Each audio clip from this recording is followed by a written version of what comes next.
Welcome to the Upland Nation podcast. I'm Scott Linden, your guide, your host, as we venture into the woods, out into the field, and hopefully can still see the dogs somewhere in the distance. That's one of our goals, and we are going to get some help in that regard from three of my favorite people. Yeah, a three for this week from the Pheasant Fest and Quail Classic in Kansas City. Go back there and discuss all things dogs and dog training with Ronnie and Susanna Smith of Smith Kennels. And then in the second half, Tom Dokken joins us. You know him for his deadfall trainer, but he's also, of course, a professional dog trainer himself, and we'll get the lowdown on everything from puppies to controlling your dogs in the right ways, training, and what we might want to do differently. So no matter where you and your dog are in your journey, I'm sure there will be something for everybody coming up. Our Fix It segment gives you something to do if it's too dark to go train, and it's your last chance to win in that Fur Feathers Friends sweepstakes. High on the docket, the 4-pack of pointer shotguns, and then this week a HiViz sight for the word of the week portion of that contest. We'll be talking about the gear you're looking at improving or adding this season, all made possible by Mid-Valley Clays and Shooting School, TrulockChokes tubes, Purina Pro Plan Sport dog food, Sage and Breaker gun care products, RuffLand dog kennels, pointer shotguns, and HiViz sights.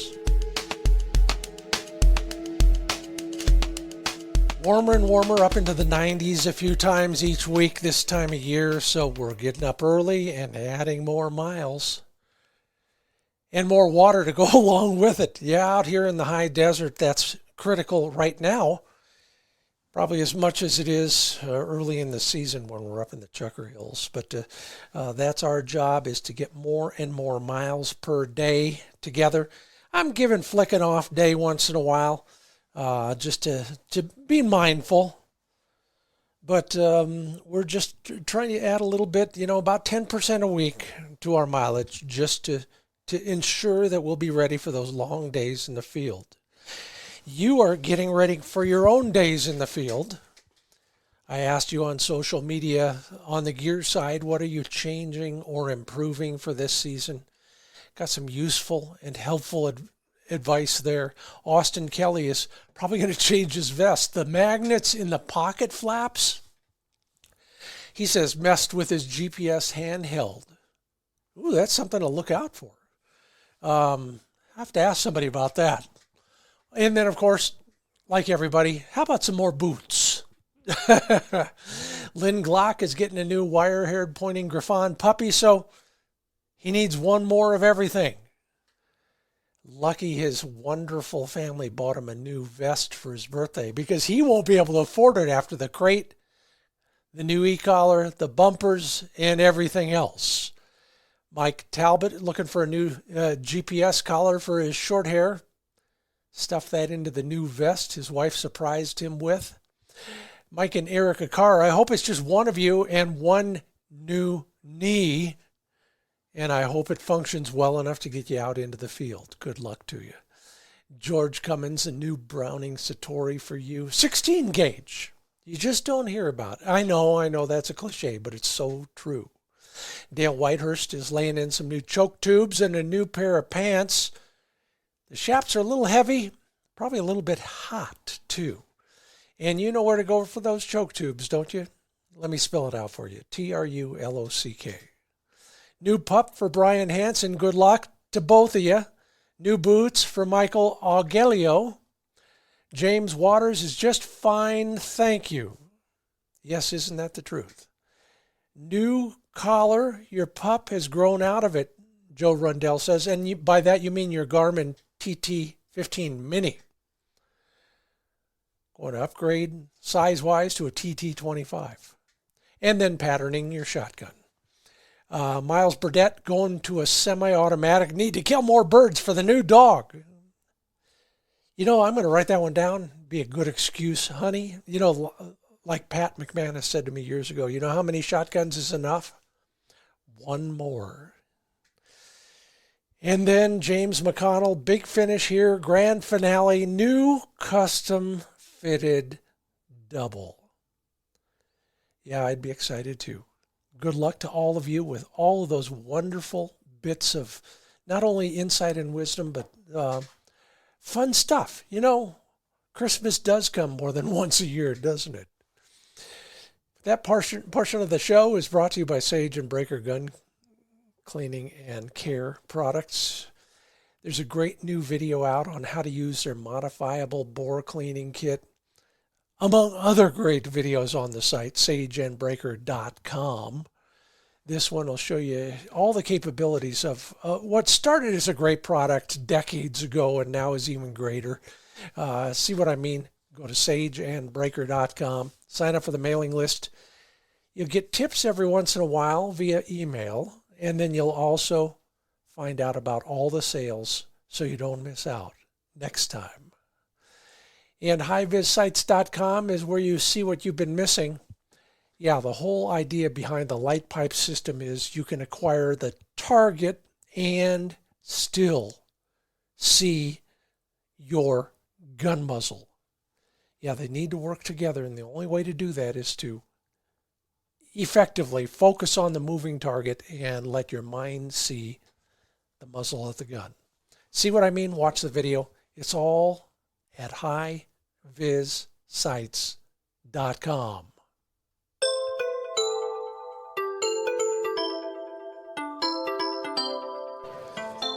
Welcome back to the floor of the National Pheasant Fest and Quail Classic. We're in Kansas City, Missouri, which is not too far. I think, Ronnie, you said it was about a 3.5-hour drive to get here from where you are now located with Smith Kennels. On my right, your left, if you're listening in stereo, is Ronnie Smith, and on my left, your right, is Susanna Love Smith. Can I still call you that? Yes. Yeah. How could you not be someone with love in the middle? That's right. Welcome to you both. The family name is legendary.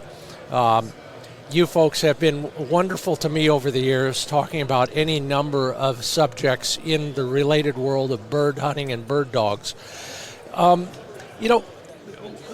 lot of what I want to learn is what you were talking about earlier today on one of your seminars, and that's developing a pointing dog. I know that's a broad topic, and we won't cover it all, even if we could talk till this thing closes down tonight. But there are probably certain things that we all as consumers need to know better about what you know intimately. Susanna, you want to start on that? If we were at a top line, what you were talking about when it comes to developing a dog, what would be towards the high end of the list? I think something to always keep in mind is we're shaping our dog's behavior. Yeah, I like whether that. we intend to or not. So as we're developing our dogs, if we can always keep our long-term goals in mind for that dog and try to be consistent. The thing that I always think about is puppies. When they're little bitty, we let them jump up on us. We let them do things that when they're mature dogs, we are not going to want them to do. When they've got muddy paws and we're going to church, we're probably not going to want them to jump up on us. So if we can start shaping a calm, composed demeanor with our puppies where they come up to us and they stand all 4 feet on the ground to talk to us, then we don't encounter that problem later on where we want to change their behavior when they've already got that habit established of jumping on us. So if we can keep it consistent, it's easier for the dog throughout their life. It's funny because I got a 7-year-old wire hair, almost 8, and he's got the worst trainer in the universe, me. But even he, at this point, is still growing in many ways, and that is one of the things he's growing on. He's a wire hair, so he's just, balls to the wall all the time. But in the last year or so, I come home from a trip like this, and he waits over there, and I greet him, and I come a little bit down. You all can't see this, but I'm bending down a little so he can get a little bit better face time, and he'll wiggle his way up. The tail's going. I can relate to that, and we'll get back to that one. But, Ronnie, on your end, the other end of the spectrum maritally, what else do we do or should we do to shape a dog early on in our relationship with them? Yeah, I think one thing that you should do is define, what development is. Development is not training, but then it develops behavior, right? So which is training, so, behavioral change. Well, to us, training is enforceable behavior. Okay. And if you development is not enforceable behavior, but it does turn into behavior. Yeah. So as you're developing this dog, keep that in mind. Keep that in perspective that we're developing what we want, but if you, like for example, if you're exposing this dog to a lot of birds to build prey drive, you can go too far with that. You can let that dog flush and chase too many birds, right? And I think too the mitigation of stressors are extremely important because it's important as trainers, as pro trainers, when we get dogs in, those dogs that mitigate those stressors the best usually are the 1% of the class. Yeah. And they're usually that dog as well that when you load up and drive a day or two for a big trip out on the prairies, when you get there, they've eaten the whole way there. They're not rattled because they're out of their environment. And when their feet hit the ground, they're hunting just like they did at your home place. You're alluding to routine is important to dogs quite often. But stressors, there are a lot of stressors we may not think are actually what they are. What are some other ones, Susanna? Stressors? Yeah. I think change. And you said a minute ago, routine is important. But then again, there's a time when you have to step outside of that routine so your dog can grow, so they can mentally expand. So, and I think that's one of the hardest things about developing dogs is looking at your routine and determining when to step outside of that routine and when to change it. Yeah. Because if we don't ever change our routine, there's no growth. Yeah. So we have to be a little bit creative as owners and figure out how to change our routine in a way that benefits the dog. And I know Ronnie and I were talking about that the other day. We've got 2 puppies living in the house with us, and then we've got 4 puppies down at our whelping room. And it turns into, when we go to the whelping room, we're more intentional in our actions with our dogs versus the dogs at the house. That's more routine. They crawl up in the chair with Ronnie at night and sleep in his lap. And, we've just got this nice, comfortable routine. Well, it hit me square between the eyes this last week that, the 4 puppies down at the puppy room are much better socialized than the puppies living in the house with us because we haven't changed their routine. We haven't pushed them to grow. We're just all sitting comfortable and peaceful at the house, and nobody's growing through that. So if I hear you correctly, you're saying growth requires stress. It does. It does. With routines, you can use a routine to develop a dog. And you can use a routine to train a dog, but you have to step outside of that routine to check your training and your development. Yeah. And like Sue said, growth. Clyde, Clyde Vetter very well, probably. Clyde has a little game, not a game. He's got a little item he puts in the yard once in a while. It's a stuffed bear that makes noise when you tip it over, which is a stressor, but it's not massive stress. And he said, you know why I'm doing that? And I said, yeah, I think I do. Yeah, it's to introduce gunfire. Are there any other things you do with young dogs that, whether it's gunfire or anything else? I don't want your insider secret tips because then you'll have to kill me afterwards. But what else can we do as young dog owners that might accustom a dog to something that eventually they're going to have to cope with regularly? Well, we're not going to keep any secrets. We're an open book. I'll tell you everything that we do. You mentioned that about Clyde and what he does, and it reminded me of our clip we just had in our developing talk a minute ago. It was our twin kids in a tunnel waving it around in the puppy room. The more things they encounter that are out of the ordinary, like the bear, like the kids in the tunnel moving around, it just helps build resiliency in those dogs. So we have to think outside the box a little bit and try to, because we live in a rural area. We're down a 1.5 mile dirt road. We're at the dead end of a road. There's not a lot of stimulation and change. So sometimes we have to load our dogs up and go to town expose them to new things. Yeah. And you know, that takes extra effort. We may take our puppies to a ball game or just maybe to the feed store, whatever Sure. it is that we can think of, trying to think of something new for them to experience. And you're right. We need to go out of our way to do those things fairly frequently. I mean, it's just like training a dog in anything. Repetition is what's going to create those good habits. Am I on the right track there? You are, and there's eustress or positive stress, and there's distress, which is negative stress. So we pay attention to those stressors. You know, we have an A-frame, we have apparatus or agility course where we'll take dogs up, and that is a positive stress, because as they gain success, they get stronger, and again, they can mitigate those stresses better. But that distress is much like me failing when I was in high school to study for a test and walking in the day of the test and under great distress. That was a negative situation. I still have nightmares about that. Well, let's go to the other side of that coin, and that is the positive reinforcement that we give.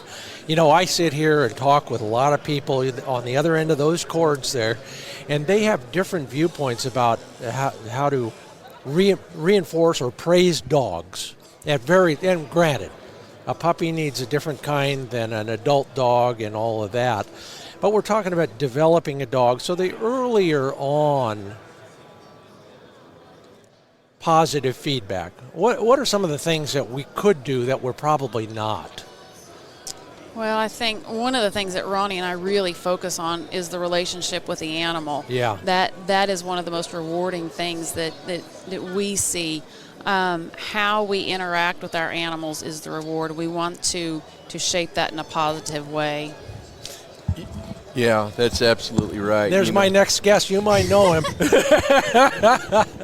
Hi, Tom. Are you good? Have a seat. We're on a tight timeline, but I'm grateful to have Tom here for a bunch of reasons, and you guys know why. Oh, but, yeah. So carry on from there, because I'm really interested in this aspect of it. Yeah, the relationship is really, more so than our way of thinking, more so than a lot of praise, right, is our relationship with the dog. And it's one that's subtle, okay? Yeah. It's not one that is so much based on words as much as it is inflection. Yeah. And that's inflection in your touch, right? So if you have a dog that has had great association on what you're trying to convey to him, and you can walk up to him and put your hand on his shoulders, on his withers, and have the right touch and the right inflection in your touch, and if you say something to him, the inflection in your voice, that's a relationship, that's communication, and we really see that pays really great dividends as far as a join-up kind of mindset, and you're really kind of speaking that dog's language. You know, your cousin was in here yesterday talking about things in a similar way. I'm going to suggest, and check me on this, that there are degrees of touch and voice and volume and all of that, and we need to be a little bit more artful about our use of those. Am I on the right track? Absolutely. And I think it's interesting. So that's going to vary with your dogs from individual to individual. Yeah. What they respond to is going to Yeah. change. And that's one of the things that I think is fascinating about working with an animal is changing my behavior to see what they do. And then Wow. you get a better read on that individual and what they need. Yeah. So I think if you kind of play with that with your own dog, if I act this way, what does my dog do? Yeah. And it'll teach you a lot about how you can act to get the beneficial response from your dog. Yeah. You know, it's just funny. When I first started learning what little I know about dog training, I went to a guy who I thought was a guru, because he learned everything he knew from wolves. He handled wolves in a wildlife sanctuary of some sort. But in our first gathering, he made half of us be dogs and the other half be the humans. And we learned both sides of that transaction in a way that I don't think a lot of people ever get the chance to do that. Are there perceptions that you all have seen over the years that put yourself in those paws, Ronnie? What does a dog misinterpret when we do something that we probably ought to change? Right, and it's funny that you segued into that, because that's exactly where we are right now. I'm a professional. That's obvious. Because that's exactly where we are. In one of our presentations that we did this weekend, we have a picture of a dog that's on point, and above it it's titled Domesticated Predator. Because that's what it is. Make no mistake about it, these dogs are predators, although they're domesticated, right? And so we're kind of in a point, even when we go on walks with our puppies, our litters of puppies, we're thinking about how would the mother act, right? Not how the human acts. So that little puppy that gets hung up on the scent and is really, we're walking off and leaving him, how would the mother handle that? So we kind of split it up. We'll reference that dog. We'll make noise, right, to bring awareness, and then we're going to move on. And surprisingly, that is exactly what that animal is. So what happens, what you develop is those pups can get lateral and hung up on scent, but they really start to kind of get that pack mentality and join up with you and never forget where you are. And it has really paid dividends on dogs in the field just going with us and not having to be handled a lot. I love the term, and I don't know if your dad made it up or Uncle Delmer made it up or you all came up with it, but the idea of joining up has it's a much broader term than obeying a command. Susanna, you want to riff on that for a minute? How do we describe joining up when it comes to a dog's behavior with their handler? Well, so I would love to say that one of the Smith family members coined that term, but actually that is a term that's been used in the horse world for a long time. Oh, yeah. And that's always what I typically first think about when I hear the term joined up and try to describe it. With a horse, you can tell when they're joining up with you with their ears, because if a horse is not joined up with you and say you're lunging it in a circle, their head's always to the outside because they're wanting to go do something else. But that moment that horse joins up with you, their ears and their head start looking to you, and that's when they're receptive and thinking about complying with your cues, they're content to do so. So it's the same thing with the dogs. A joined up mindset is a dog that is paying attention to the owner and is looking for leadership to follow and willing to follow that leadership, content to follow that leadership. Back when I wrote my second book, I was pretty smart. I've since lost all of those smarts. But one thing I said way back then is right in line with that. I said something about a dog has tells.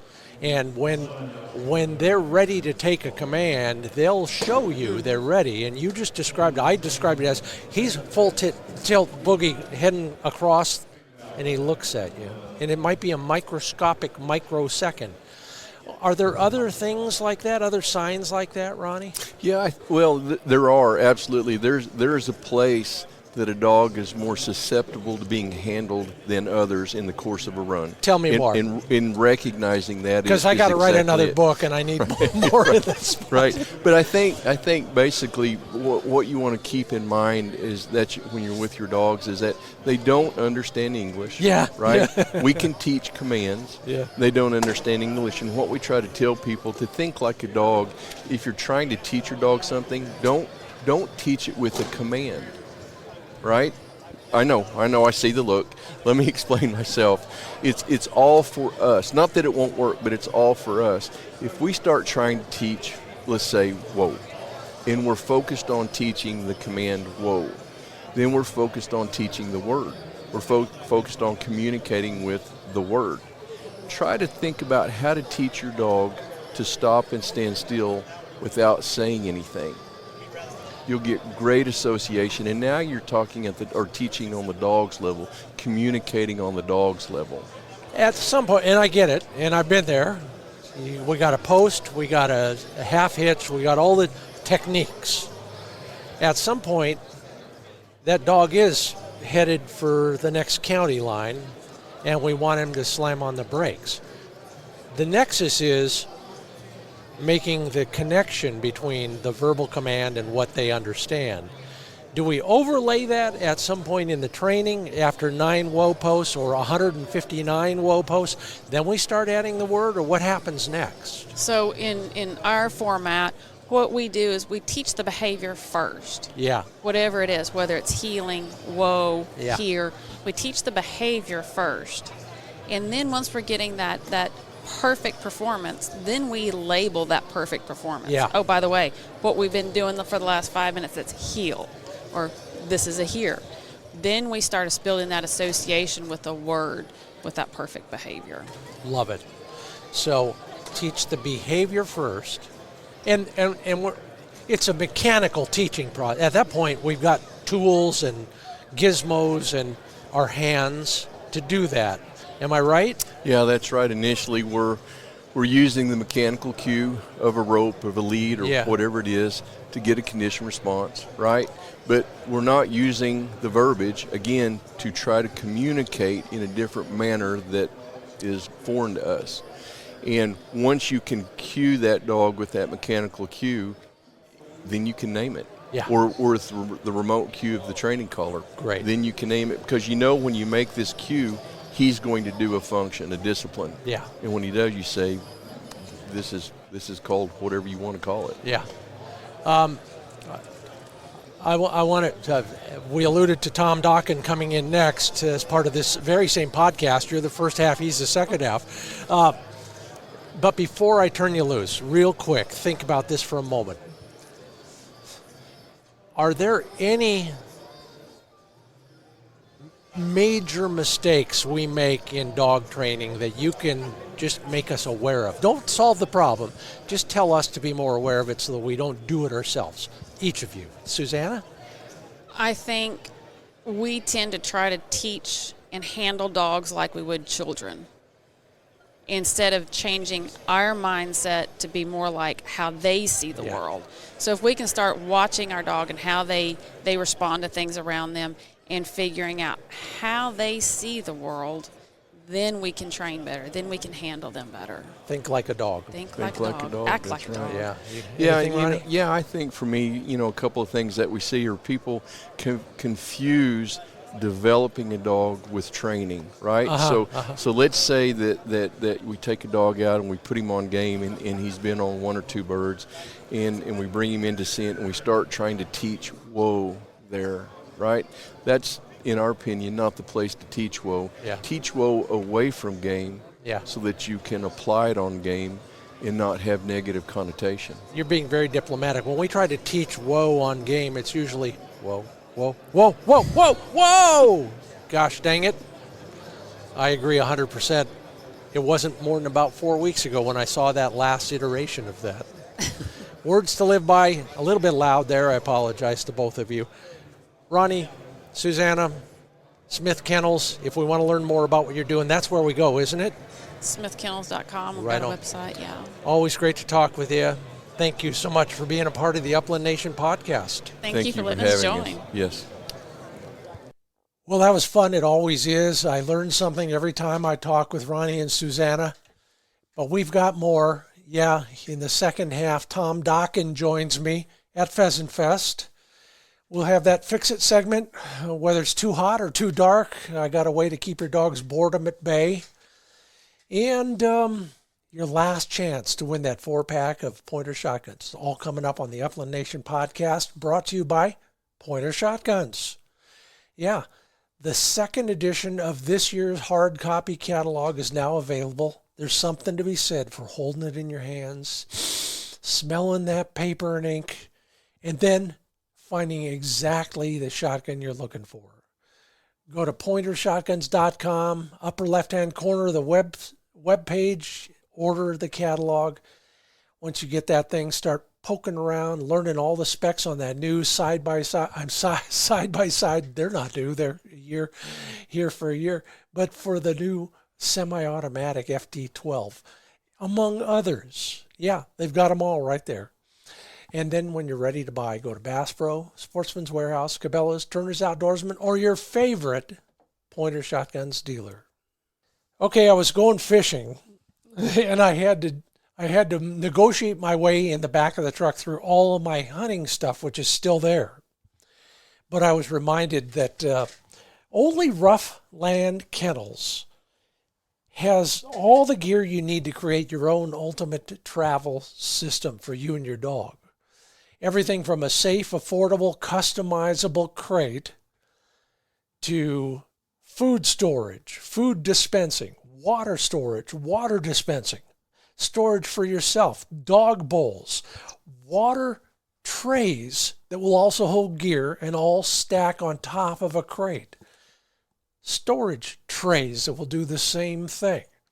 If you're looking for a way to kit out your own truck that makes your life and your dog's life better on the road, go to RuffLandKennels.com.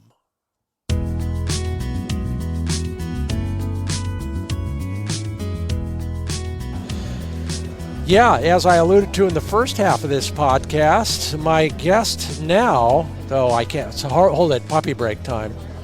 What do you think those are? Was that a Griffon in the front? I don't know about the other one. Yeah.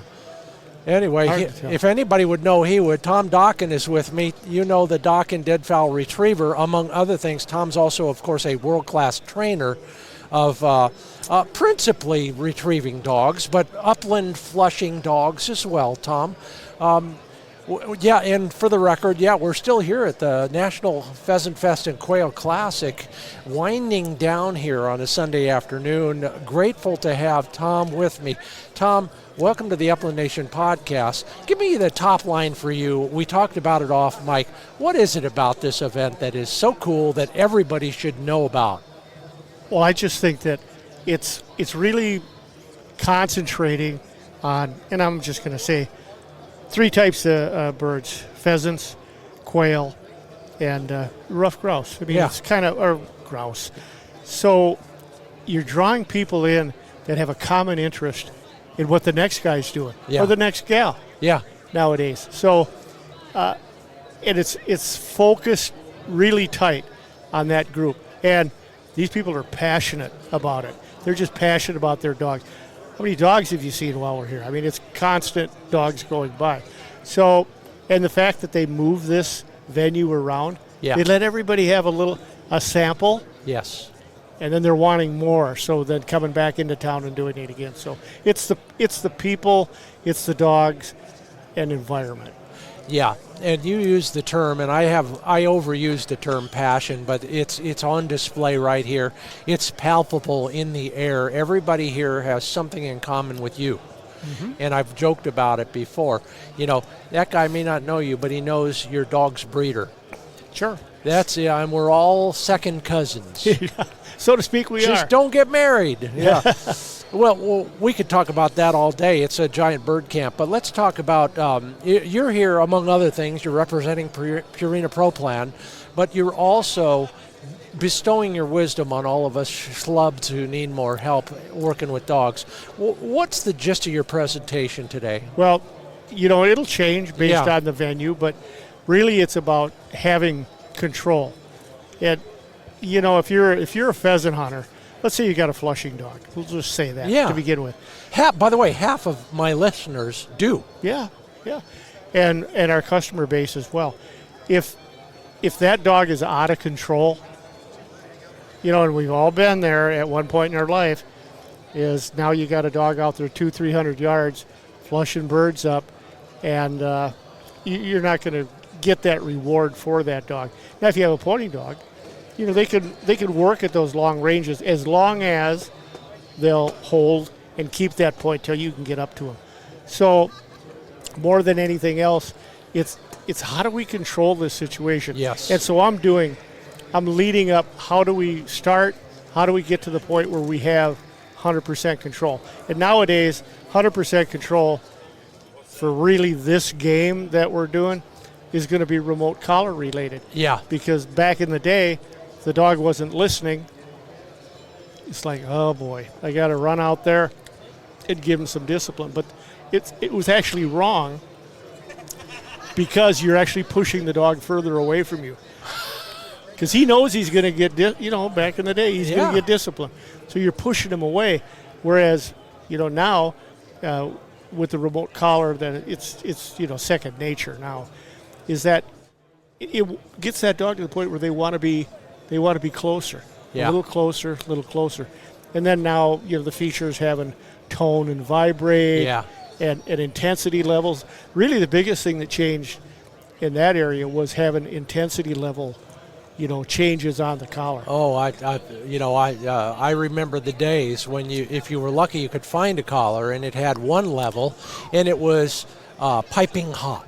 Yeah, and most dogs are either soft, medium temperamented, or they're that next level up, like really hard to handle. But most people think that they've got one of those hard to handle dogs. They really don't. Yeah. They just haven't got to where they can make a correction, with that dog. Yeah. And do it. But we used to have to tune up these pheasant dogs mid-season constantly. Sure. That was manual. When dog's out there, all right, he's now getting out of control. We're just kind of suffering through this day, and then now you don't have that. We don't have people coming to, well, Duke was good last weekend, for the first couple weeks. I got to send him back down because now he's flushing birds way out of range. We just don't get that. We don't get it Because they've been the foundation has not crumbled mid-season. Well, it's more because they can reinforce. Okay. Yeah, All right, remote Yeah. just reinforces that, hey, I'm turning and I'm going this way. Yeah. And it's not a struggle against, they want to do this, you want to do this. It's just you can correct when you need to correct. Got it. And Yeah. you're going to find that these dogs, that if they're done right, they'll start reading what range you want. Yes. They will, because it's like they're hitting a boundary, and they're going to do it. Plus, they're getting praise. You're Yeah. not the bad guy. Yeah. So, you give them maybe a correction. They come in, geez, you're the best dog in the world. Yeah. And now they actually want to be a little bit closer. Yeah. But you got to make sure that you don't, now that we have this equipment, just don't overuse it to the point where the dog just walks next to you, too. Well, let's go from the very beginning, because this is one of the bigger questions I get, and I'm not a flushing guy per se, so I steal all of your ideas, and I hope that I convey them well enough. But if we want to establish a comfortable range for our flushing dogs, start me at the beginning and just hit on some of the milestones we need to deal with. Well, first of all, you have to have a dog that wants to get out. You know what I mean? Because a lot of these flushing dogs don't know that their job is to just get out and work. Yeah. Pointers are different. You can put Yeah. a little pointer puppy on the ground and off he goes. Yeah. Right? So the biggest thing there is letting them have enough freedom early on to get them to know that this is the fun thing, because I'm not worried anymore about if I give them a little bit too much leeway, I'm not going to be able to get it back. And I can get it back whenever I want it because of the equipment. So that being said, nowadays, giving ranges, I'd say ideal would be for a flusher 20 yards. Yeah. And the reason I say that is if you get a straightaway. Yep. At 20, it's already 40. Yeah, so now it's a whole different game. But it's up to you to maintain that distance. Yeah. From a pointing dog, you know this. We train pointing dogs. We train everything. Is that they earn their trust by holding point, staying on point, not going up there, flash pointing, and then putting all the birds up out of the field. Yeah. And that can happen. Oh, really? Yeah, it can happen. And they all want to test that at some point. So. Yeah, and we can talk steadying a pointing dog too, but I'm really intrigued by how we get the first few aspects of keeping my Labrador in the pheasant field with me at gun range, and it must start as an 8-week-old puppy.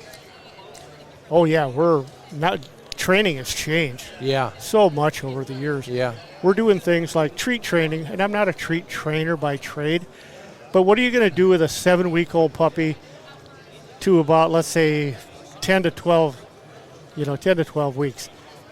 Before it was just, we got to let them grow up. Yeah, let them be a dog. Yeah. And so, doing some treat training, you have a motivation factor there then. You know, where there, and I always tell people, don't get confused. He's not working for you right now. Yeah. He's working for himself to get that reward. But then we start integrating the leash, check cord, and building from there. But there's no lost time now. Yeah. There's no lost time. So the next step is a short lead. Yep. And what are we doing to keep that dog quartering in front of us with a short 6-foot lead? No, that's where the check cord comes in. All right. So 6-foot leash is getting him used to feeling some pressure on the leash. Right. Then the check cord will be there. But really, these flushing breeds, maybe other than spaniels, you have to encourage them to get out. Yeah. And give them a good reason to get out away. Okay. Because they're bred for non-slip retrieving. Duh. Sit next to you, like a lot of the British dogs and so on. Yeah. It's tower shoots. Yeah. And stuff like that. So they want them rock steady. And the hardest thing there is to have a dog that you've got rock steady. Yeah. But then the game changes and go like, well, you don't have to be rock steady now. Yeah. When we're doing this. Well, you better have a different word. Yeah. number one. Definitely. Yeah. But you also got to create a motivation factor for that. And I'll never forget hunting behind, next to one of those dogs you just described. I was tripping over him the whole time. Yeah. How do we get a dog that is naturally inclined to stay with us to reach out a little bit? There has to be something out there they want. Like if I was going to say, hey, I want you to go out and start working in this field, I'd start off by putting $100 bills out where you can see me doing it. I thought you were going to say 6-packs, but either one will work. It's just an example that there, and we show them there's something there for them. Okay. We don't just expect him to hunt. I'll have one tethered off, and then I'll go and I'll let him watch me just put a bird down. All I'm interested in is them getting away. Yeah. And then I will. If somebody goes and hunts with me, maybe they have their dog or whatever, 2 dogs, and I've got a youngster. Yeah. But I've got him completely under control. But I don't want to take everything away from him. Yeah. I'll say, and this is kind of how it goes. This is a young dog. He's probably going to be flushing everything 200-300 yards away. I think what I should do, just for your sake, is to hunt. I'll hunt over here. And you know where that's going. And it's true in a sense because now you have a young dog who's just chasing the other dogs. But on the same hand, you can do what that dog needs. Yeah. Versus trying to conform to a whole different group. The trainer who taught me the first few things I learned about training would use the term greedy owner. When we are thinking of our own ego instead of our dog's development, those kind of things happen. We don't give the dog what it needs at the moment. So we've got a young Labrador, and they're going out and they're pushing birds into the air. Now the question becomes, what do we do? I mean, he's out doing that, but we want him, like you said, at 20 yards going back and forth like a windshield wiper or whatever. Yeah. How do we do all that? Well, we've done enough of that prior to getting out in the field as far as just obedience. Yeah. When I want you to come to me, you come to me, whatever the command might be. Yeah. And so what we'll do now, especially with the collars they have nowadays, they have vibrator tone. So I'll condition them after I've got them all set with the remote collar and doing all of their commands. Yeah. I use tone. Yeah. You can use vibrate if you want. But that takes the place of all the verbal that you're going through. Because, if you get in a field and you're just hollering constantly, those birds, after a couple weekends of hunting, they're on their way out. Yeah, I've become a real believer in stealth. And so I have started using the entire repertoire of my collar. Yeah. So there's a crossing, though, where we've got a check cord, we've got an electric collar, we've got a command, such as it is, and we've got a young dog on the end of that check cord or on the collar. Mm-hmm. They got to understand what the vibration or the tone means. Mm-hmm. part of it was the tug on the check cord, probably. Absolutely. But yeah, what else? yeah. What else do we do at that point in time to make sure that they're getting it? Well, there's different things control-wise that we always do too. We have once they get to an age where we've got them conditioned for some basic commands, and we'll call it. It's called bending. And we'll have the check cord on them. And what we're doing is we want them to recognize what I'm doing, not now you got to have a dog that wants to be out. Well, we talked in the first half of this. We talked about that. He's got to want to get out, and so what you do is let him, have a hold of the check cord, let him go. They have to have like some drive to want to do this. Right before they hit the end of the cord, I'm going to give a tug. Yeah, a good enough tug, and I'm going to go 180. And then just start walking them. I don't even have to say anything. I'll just start walking 180, and then they're going to get out in front.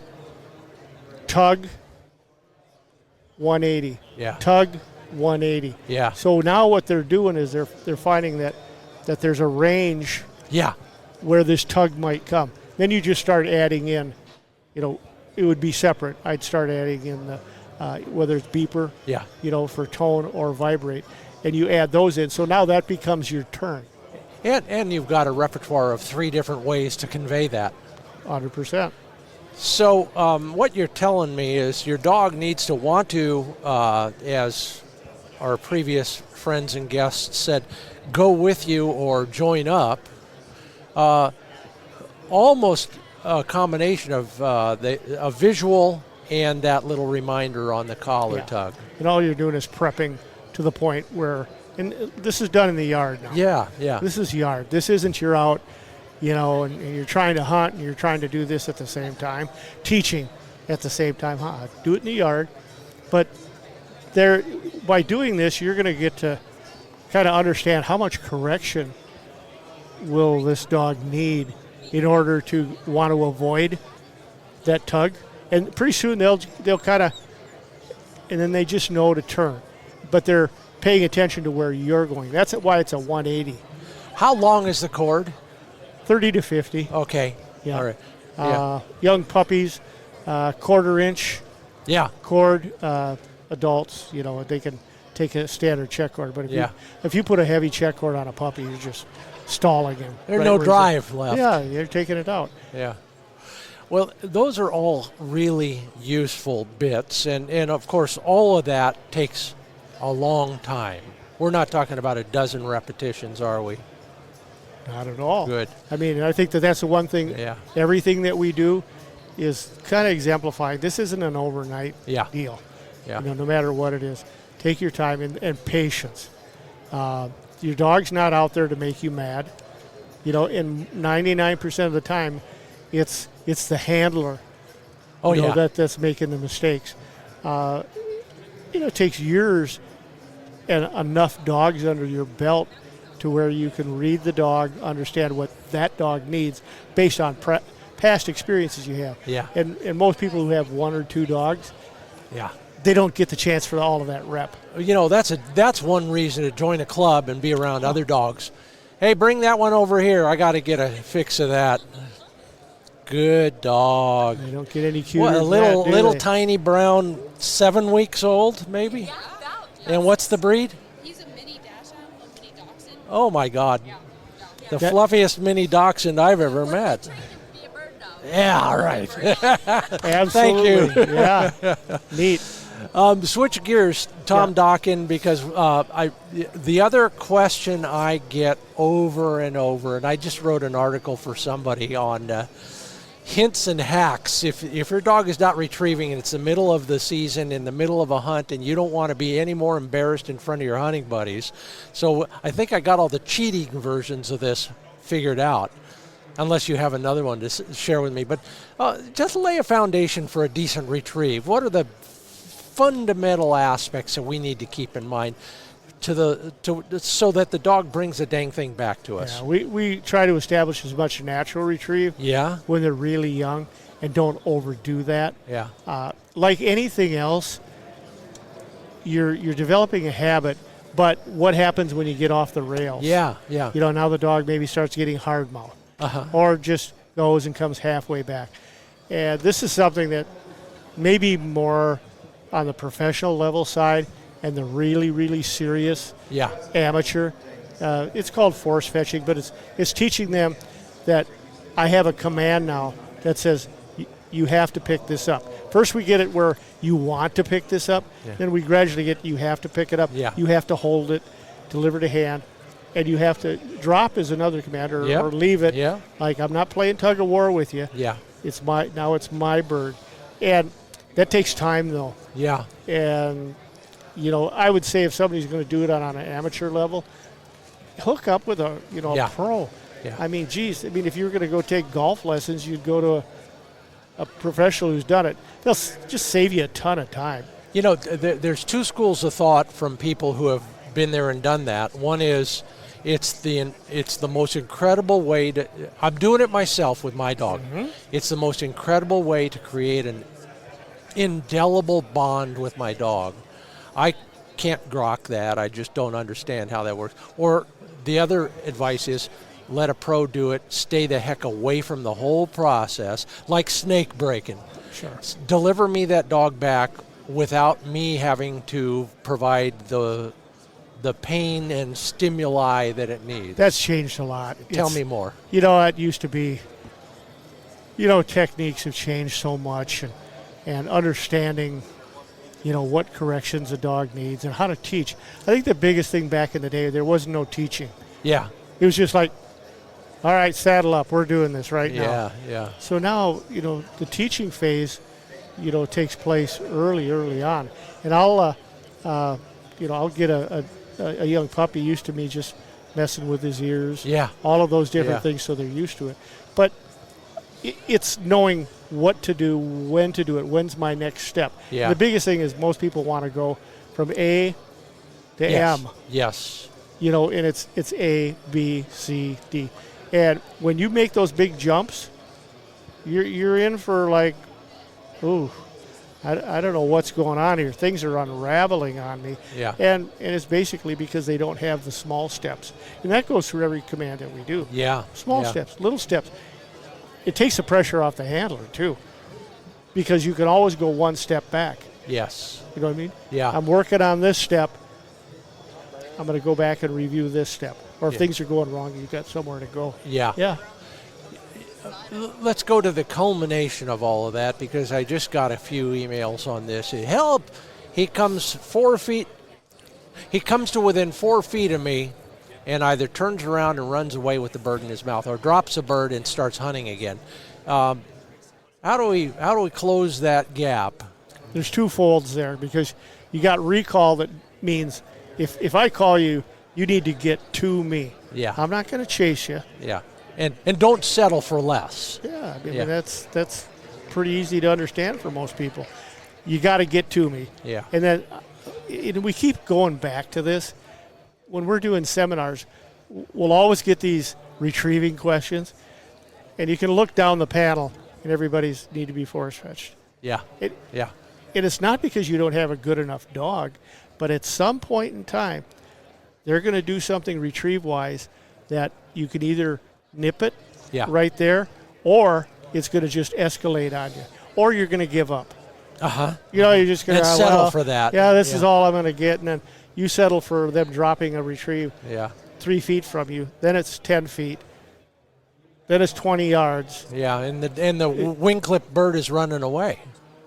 Yeah, I mean, it's so, yeah, that's just one thing. But then explain it to me like the whole thing. Well, there's so many steps involved that it makes it too hard to explain. Because when we do this panel this afternoon, if it comes up, it'll be, you see all of the trainers go, somebody asks that question, they go, no, look, he's a force fetch.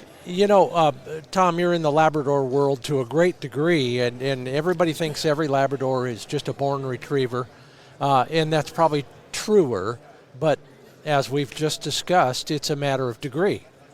Retrieve to what? And I just want to amplify a point you made, and that is that the whole retrieving process is really a whole bunch of commands, Yeah. and they're linked together.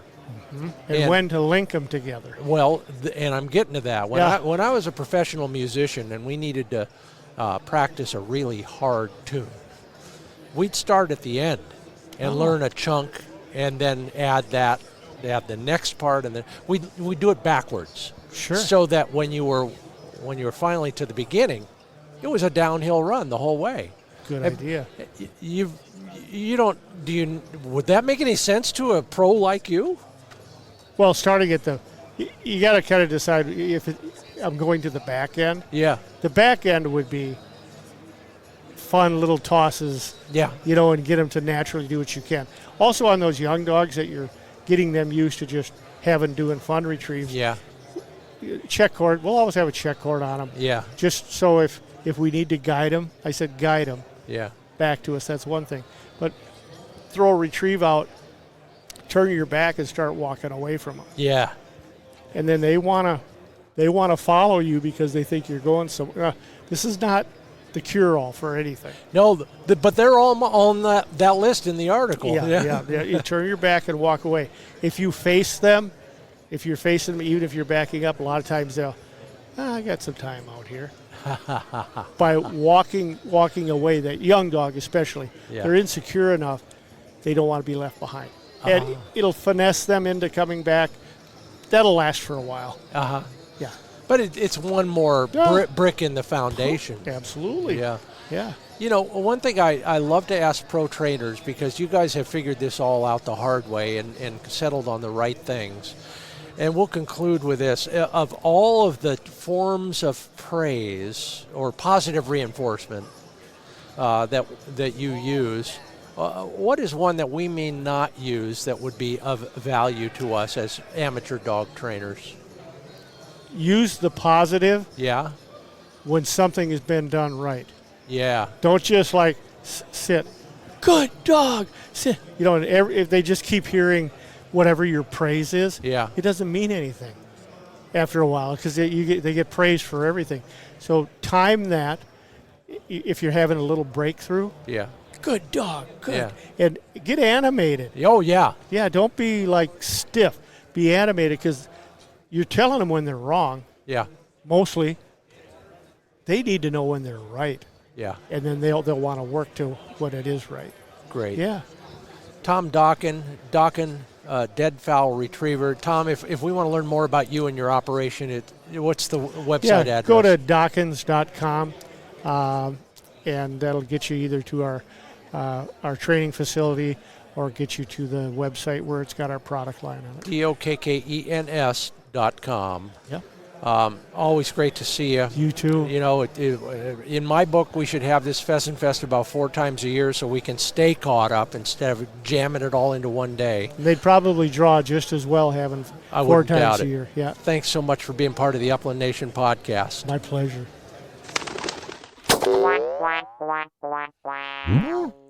Well, I'm going to help you fix it.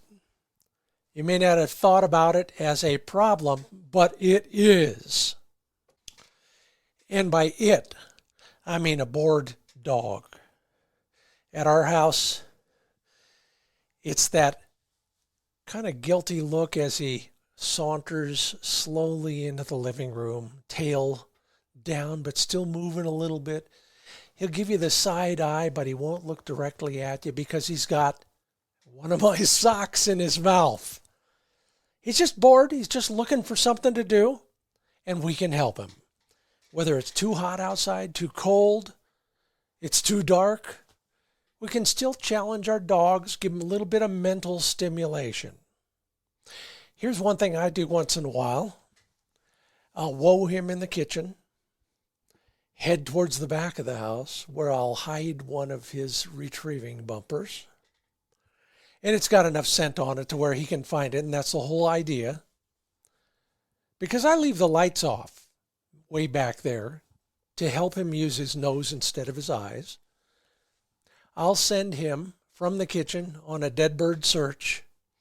He'll go down the hall, he'll make a left into the guest room, can't find it, he'll go sniff around in my wife's art studio, can't find it, keep searching the whole back of the house. And then you hear nothing for a moment. And then he comes back trotting proudly with that bumper in his mouth. Yes, he's just done a dead bird search in the house. Mental stimulation accomplished. No more sock stealing, table leg gnawing. Got a dog that's a little bit happier and a little bit less bored. Hope it helps you as well. Good luck. And Fix It is brought to you by Mid-Valley Clays and Shooting School, midvalleyclays.com. Subgauge Central, if you're looking for a new shotgun, start with Dave Fiedler. They've always got a vast array of 20s, 28s, and 410s in stock. And if you settle on one, he can get it to you. He'll ship anywhere. Make him your first stop when it comes to shopping for a shotgun. Go to midvalleyclays.com. Call Dave Fiedler. And as I said earlier, we're putting on the miles, and every extra mile that Flick puts on means more calories, more nutrition needed in that hard-working body of his. That's why I feed Pro Plan Sport dog food from Purina.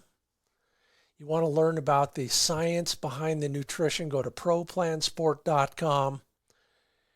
It's nutrient dense. Meat is always the first ingredient. 30% protein, 20% fat. That seems to be the exact right ratio.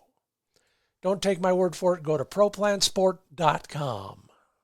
That portion of the show is brought to you by Pointer Shotguns and the Fur Feathers Friends Sweepstakes. It's your last chance to enter to win that 4-pack of Pointer Shotguns. And this week, you can also win a HiViz sight. Just go to furfeathersfriends.com, scroll down, find the entry form. Yeah, if you want that HiViz sight, then also fill in the word of the week. Appropriately, it is pointer. Pointer is our word of the week at furfeathersfriends.com. Good luck to you. I'll soon have the drawing completed and make the announcements. Sub gauges, yeah, they're cool. And Trulock has chokes for virtually every shotgun in every sub gauge. Precision made with tight tolerances right there in Wiggum, Georgia, USA, from American Steel. Lifetime warranty, satisfaction guarantee. Sign up for the emails at TrulockChokes.com. Well, thank you, Ronnie and Susanna Smith, Tom Dokken. What a wonderful, wonderful session we had all together over there in Pheasant Fest and the Quail Classic. If you will do me a favor and tell one person, we'll continue to grow the distribution of the Upland Nation podcast. If you commented or offered advice at any of the social platforms, thank you. I read every one of your comments. If you left a rating or a review, all the better. We're made possible by these fine sponsors: RuffLand Dog Kennels, Purina Pro Plan Sport Dog Food, Mid-Valley Clays and Shooting School, Trulock Choke Tubes, Pointer Shotguns, Sage and Breaker Gun Care Products, and HiViz Shooting Systems. Hey, sign up for the bi-weekly newsletter. Go to findbirdhuntingspots.com and get more of this stuff in your inbox. Sure appreciate your listening. I'm Scott Linden with the Upland Nation Podcast.